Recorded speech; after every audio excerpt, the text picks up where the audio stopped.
طبعا سجاد انا قلت لك قفلت عليك اليومية اهينك اهانة جديدة وستايل جديد. قلت لك عبد كسار وفاضت درت عليك بعد انت دقيت فتحت على نفسك باب وراح اهينك على عدد الساعات. ادري بيك تعلمت على الاهانات. هالمرة راح اخلي ستايل جديد خلي تركضك عمتك جوجو الفرنسية على هذا اللحن وعمك حمود الفرنسي عمره 9 سنوات وهينك ابن اخوي. تربيتي يعني. واشوفك انت والجراوي شلون تندقون بعمك صوفي. يلا تعال. يلا تعالي ضلعي تعال ركضيها الخزي العار اخوتي. سجاد العار ابن المتاجر. انا عمك حمود الفرنسي ظروف قدوة العم صوفي زاله هينك وعمره 9 سنوات راح اطشر عرضك على محافظات. يلا ارفع راسك تفو عليك. انا عمك حمود مطشر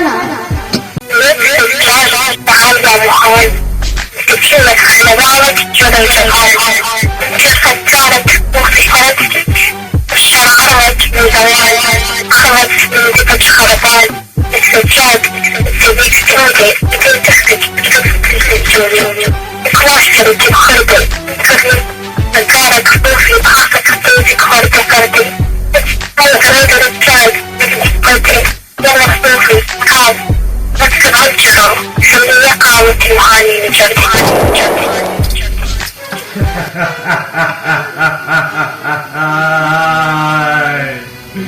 لك سجاد يا ابن العار.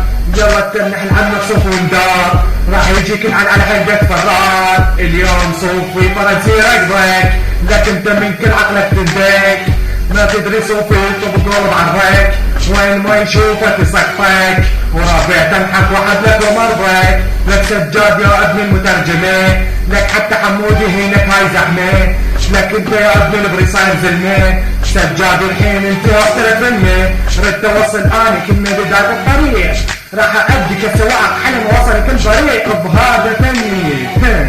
راح ادي انا غني كلمة بس ما اريد لا احس ولا نفس وهذا مني الحمودي احلى كاد وصلت وحدها سجاد ابن المخبرة وصلت ابن الوسخة مرعبرة حتى حمودي خلي غني راب ويلعب لك دمبرة منو اللي يوصل له يحب الاهانة يجرب اسلاك الشائكية وكل ما تصوب الكهرب.